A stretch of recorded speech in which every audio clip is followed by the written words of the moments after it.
Guys, this is me Khyati Maheshwari and you are watching my channel Charted Logics by Khyati Maheshwari. If you are new to my channel, don't forget to subscribe to my channel and press that bell icon so that you can get notified whenever a new video comes. So, इस video में मैं बात करने वाली हूँ सारे CA aspirant से, चाहे आप फाउंडेशन के अंदर हैं, अभी सीए में एंट्री लिए हैं, चाहे आप इंटर के अंदर हैं और चाहे आप फाइनल लेवल के अंदर हैं। मैं सब लोगों से बात करने वाली हूँ, उन लोगों से भी बात करने वाली हूँ जिनका जुलाई में अटैम्प्ट है और उन लोगों से भी बात करने वाली हूँ जिनका नवंबर में अटैम्प्ट है। और प्लस सबसे स्पेशल बात मैं उन लोगों के लिए करने वाली हूँ जो लोग बार बार फेल हुए जा रहे हैं। बार बार भी नहीं, मैं कहूँगी अगर आप एक बार भी सीए की जर्नी में फ़ेल हुए हैं तो ये वीडियो आपके लिए बहुत ज़्यादा इम्पॉर्टेंट है। तो अगर आप ऐसे किसी इंसान को जानते हैं जो कि सीए की जर्नी में एक बार फ़ेल हो चुका है और उसके कारण वो बार बार फ़ेल हुए जा रहा है या फिर कभी भी वो फेलियर उसके आया है जर्नी के अंदर, तो मैं चाहूँगी कि आप इस वीडियो को उन्हें रिकमेंड ज़रूर करिएगा। एक बार सुन लीजिएगा, अगर आपको अच्छी लगी हो तो आप उसे रिकमेंड ज़रूर करिएगा। तो इसलिए मैं चाहती हूँ कि इस वीडियो के अंदर, स्पेसिफिकली इस वीडियो के अंदर आप एंड तक बने रहें। ठीक है, मैं आपको एक काइंड ऑफ मोटिवेशन भी देना चाहूँगी इस वीडियो के अंदर से, ताकि आपको लगे कि यार कुछ करना है लाइफ के अंदर। ओके, सो वेस्ट करते हुए टाइम को नहीं करेंगे अपन वेस्ट। स्टार्ट करते हैं अपने आज के टॉपिक के ऊपर। ओके, सो आज सबसे पहले मैं बात करना चाहूँगी उन लोगों से जिनका जुलाई में अटैम्प्ट है। तो अगर आप हमारे टेलीग्राम ग्रुप में नहीं हैं तो सबसे पहले उसे जाके ज्वाइन कर लीजिएगा। ये बात मैंने टेलीग्राम चैनल पर भी कही थी और मैं यहाँ पर भी कहूँगी कि आप लोग ऐसा क्यों सोच रहे हैं कि हमारे पास में खूब सारा टाइम हो गया है, हमारा मई में अटैम्प्ट था, अब जुलाई में हो गया है, पता नहीं एग्ज़ाम होगा नहीं होगा क्या होगा। तो मैं ये चाहती हूँ कि आप लोग ये सब सोचना बिल्कुल बंद कर दीजिए। ओके, अगर कोई भी ऐसा आपको भड़का रहा है तो उसे ब्लॉक कर दीजिए, डायरेक्ट ब्लॉक कर लीजिए या फिर आप उसे इस वीडियो को रिकमेंड कर सकते हैं। ओके, सो आप लोगों को ये नहीं सोचना है कि अपना एग्ज़ाम कब है, आप लोगों को अपनी तैयारी देखनी है। आप लोगों को अपनी तैयारी देखनी है, ये देखना है क्या हमने 100% कर लिया है, क्या हमने 100% कर लिया है। और अगर आपको लगे कि हमने 100% कर लिया है, सारा सिलेबस कर लिया है, बार बार पढ़ लिया है, उसी को पढ़ के हम परेशान हुए जा रहे हैं, तो आपको देने पर हैं मॉक टेस्ट। तो आपको देने हैं मॉक टेस्ट। और देखिए, कोई भी फालतू की सीरीज़ ज्वाइन मत कर लीजिएगा। ओके, उससे क्या होता है ना, उनका प्लान अपने ऊपर थोपना पड़ता है, उनका प्लान जो होता है वो अपने ऊपर थोपना पड़ता है, ज़रूरी नहीं है। देखिए, कुछ लोगों को क्या होता है, एफआर के अंदर ज़्यादा प्रॉब्लम होती है, चलो अकाउंट्स के अंदर बहुत ज़्यादा प्रॉब्लम होती है, ठीक है, और वो लोग बोलते हैं कि अकाउंट्स आपको 4 दिन में प्रिपेयर करके पेपर देना है, 4 दिन में प्रिपेयर करके पेपर देना है। कुछ लोग हो सकते हैं जिनको अकाउंट्स में 2 दिन ही चाहिए हो, और कुछ लोग हो सकते हैं जिनके लिए 4 दिन बहुत कम हो, 6 दिन चाहिए उन्हें, और इस कारण से वो उस एग्ज़ाम के अंदर अच्छे तरीके से क्लियर नहीं कर पाते हैं, अच्छे मार्क्स नहीं ला पाते हैं और उनका कॉन्फिडेंस डाउन चला जाता है।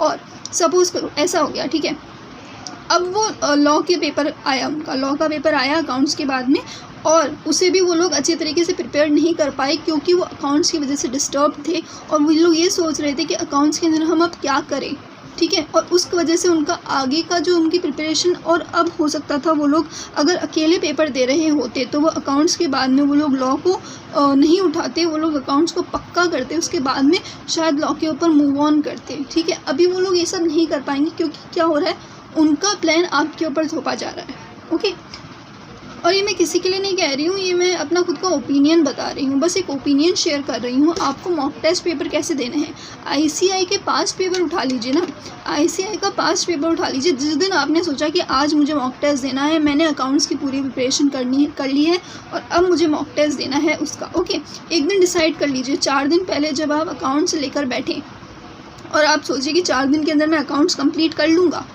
ठीक है, 4 दिन के अंदर मैं अकाउंट्स कंप्लीट कर लूँगा, तो पहले ही दिन आप देख लीजिए कि इस दिन मुझे देना है मॉक टेस्ट। क्या होगा ना, उस दिन आते आते हो सकता है कि आपकी प्रिपरेशन नहीं हो, लेकिन अगर आप पहले से डिसाइड कर लेंगे कि इस दिन तो मॉक टेस्ट देना है, इस दिन तो टेस्ट है आपका, क्या अगर एग्ज़ाम की डेट होती है उस दिन तो क्या वो शिफ्ट हो जाती है आपकी प्रिपरेशन को देख कर, नहीं ना, तो अपने को उसी डेट के दिन मॉक टेस्ट देना है, मतलब देना है। ओके, सो अपने को उस दिन जाना है आईसीआई की वेबसाइट पर बिना किसी प्रिपरेशन के, और मतलब बिना कोई उस एग्ज़ाम को रेफ़र करे, आईसीआई की वेबसाइट पे जाना है, उसी दिन उसी समय आपको पेपर डाउनलोड करना है और बैठ जाना है उसे सॉल्व करने। ठीक है। तो यही मेरे आपका सजेशन है कि किस तरीके से अपन प्रिपेयर कर सकते हैं अपने आप को बेस्ट अपनी तरीके से। किसी और पे डिपेंड क्यों रहना, किसी और पे डिपेंड क्यों रहना, खुद सेल्फ डिपेंडेंट बनो। ओके, सो ये बात हो गई आपकी जुलाई वालों लोगों की। अब मैं बात करती हूँ नवंबर वाले लोगों से। क्या होता है ना, जुलाई वाले लोगों को देख देख कर नवंबर वाले भी अपने लिए देख रहे हैं कि क्या पता हमारे एग्ज़ाम्स कब होंगे, क्या दिसंबर में होंगे, नहीं होंगे, जनवरी में होंगे, क्या होगा हमारे एग्ज़ाम्स का। तो उनको भी सोचने की कोई ज़रूरत नहीं है। आप लोग अपना सिलेबस जल्दी से जल्दी कंप्लीट कर लिए, ठीक है, जल्दी से जल्दी कंप्लीट करिए। कंपटीशन बहुत ज़्यादा बढ़ रहा है। और जुलाई वाले जिनका पहले से जो था उनका पेपर कंप्लीट हो गया था, उनका पेपर की प्रिपरेशन कंप्लीट हो गई थी, अब वो लोग मॉक टेस्ट पे मॉक टेस्ट दिए जा रहे हैं।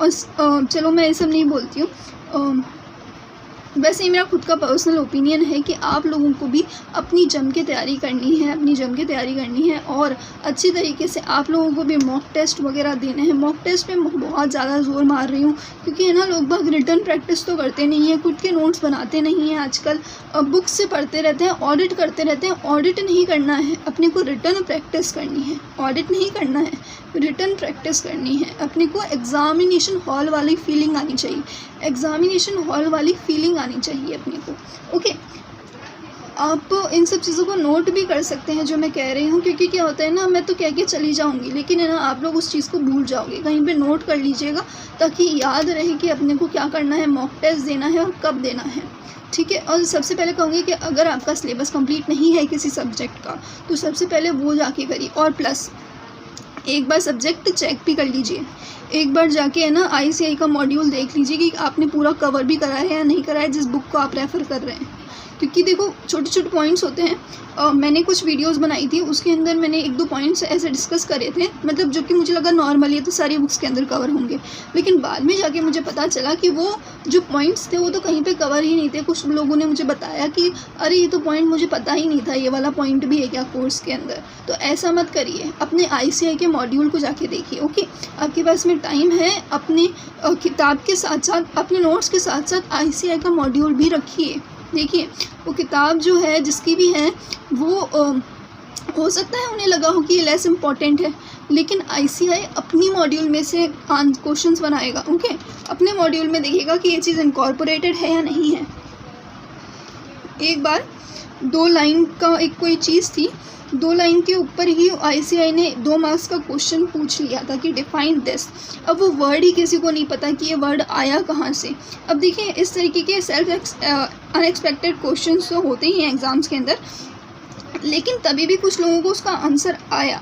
और वो कुछ लोग कौन से थे, वो लोग कुछ लोग ऐसे थे जो लोग ICI के मॉड्यूल को ऐसे ऐसे करके रीड कर रहे थे और फिर उन्होंने एक अजीब सा वर्ड दिखा और उन्होंने उसे गोला कर दिया और फिर बाद में जाके उसके बाद में पूछा कि ये क्या होता है।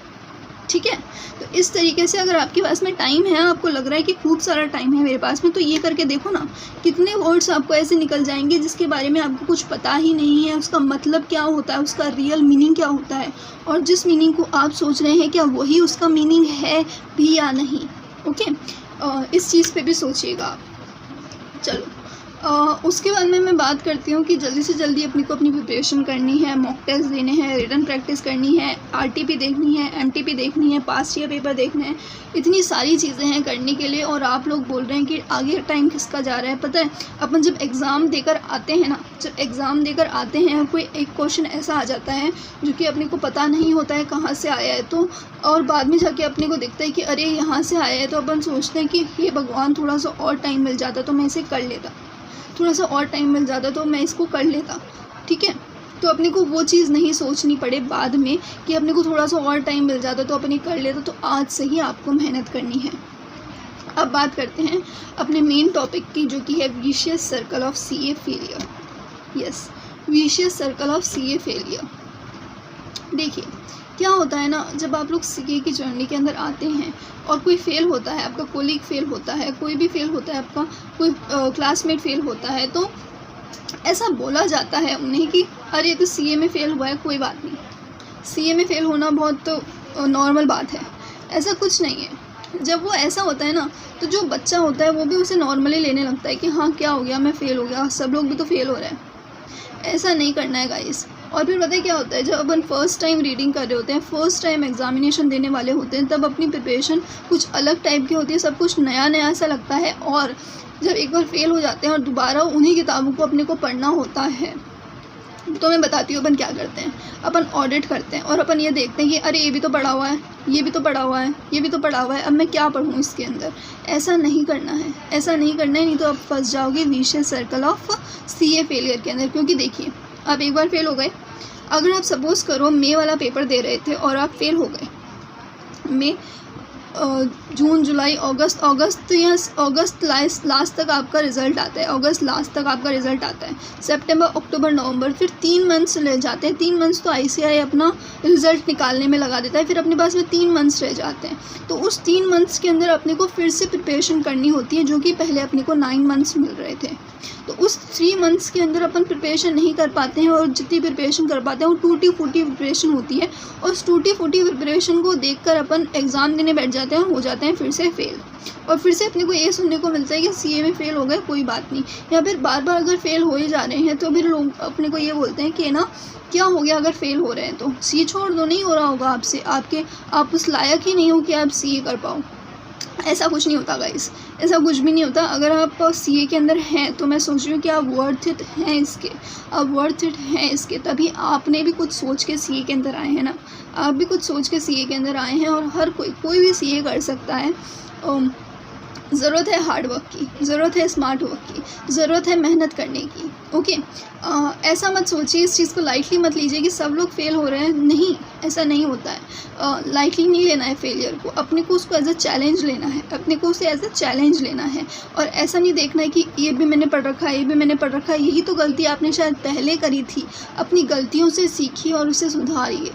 आप उसे ऐसे समझिए कि मैं इसे अब की बार इस तरीके से पढ़ूंगा कि यहाँ से कहीं से भी क्वेश्चन आ जाए मैं उसे सॉल्व कर पाऊँगा, मैं उसे सॉल्व कर पाऊँगा। ठीक है, आई विश कि मेरे कुछ वर्ड्स आप रिलेट कर पाए हों, कुछ वर्ड्स आप रिलेट कर पाए हों तो मुझे ज़रूर कमेंट करके बताइएगा। और अगर आपको कुछ चीज़ बुरी लगी हो तो भी मुझे कमेंट करके ज़रूर से बताइएगा। ठीक है, ये मेरा ओपिनियन था, मैंने आपको अपना ओपिनियन रखा, आपका ओपिनियन कुछ और हो सकता है, सबका ओपिनियन अलग अलग होता है।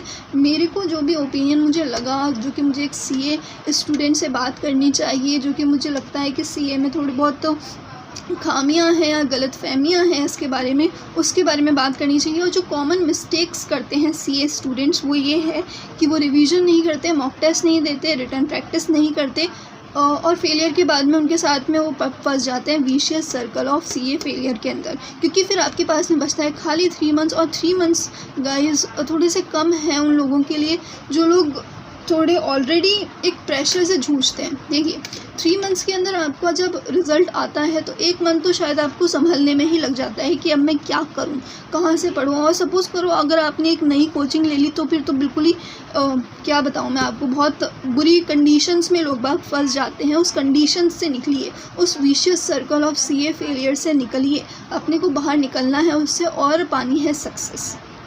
और सब कर सकते हैं ये हर कोई कर सकता है। अपने को ज़रूरत है प्रॉपर प्लानिंग की। आप ज़रूर मुझे टेलीग्राम पे ज्वाइन कर लीजिएगा। अगर आपको मेरे वर्ड्स थोड़े से भी अच्छे लग रहे हैं आप उस पर मुझे कैचअप कर सकते हैं। अब जो यहाँ तक रुके हुए हैं उनके लिए मैं बता दूं कि मैं जुलाई वाले लोगों के लिए जल्द ही एक शेड्यूल लाने वाली हूँ। ओके, शेड्यूल वीडियो लाने वाली हूँ। शेड्यूल तो मैंने ऑलरेडी पोस्ट कर दिया है टेलीग्राम ग्रुप पे। अगर फुल शेड्यूल चाहिए तो आप मुझे कांटेक्ट कर सकते हैं टेलीग्राम ग्रुप पे। प्लस नवंबर वालों के लिए भी मैं एक शेड्यूल लाने वाली हूँ कि कब तक आपकी प्रिपरेशन कंप्लीट हो जानी चाहिए, कितने टाइम रिवीजन चाहिए और कब कब अपने को मॉक टेस्ट देने चाहिए। ओके, नवंबर वालों के लिए। और कुछ भी अगर मेरी साइड से मैं कुछ कर पाऊँ तो मुझे बहुत खुशी होगी। आप ज़रूर मुझे बताइएगा। सीए इंटर वालों के लिए जल्द ही ऑडिट फुल कोर्स की सीरीज़ आने वाली है इसी यूट्यूब चैनल पे, तो आप इस यूट्यूब चैनल को ज़रूर से सब्सक्राइब कर लीजिएगा। प्लस आप मुझे कमेंट करके रिकमेंड कर सकते हैं कि मैं आगे कौन सी वीडियो बनाऊं, और मैं ज़रूर से उसके ऊपर वर्क करना चाहूँगी। आपके रिकमेंडेशन मुझे बहुत अच्छे लगते हैं, आप मुझे रिकमेंड करते चाहिए, और यहाँ पे मैं ज़रूर से ट्राई करूँगी कि मैं उस वीडियो को ज़रूर पोस्ट करूँ।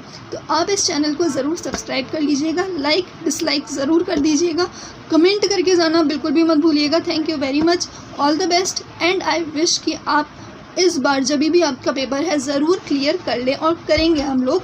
हार्ड वर्क करना ज़रूरी है। प्रॉमिस करिए कि हम देंगे अपना 100%, हम देंगे अपना 100%। All the best guys.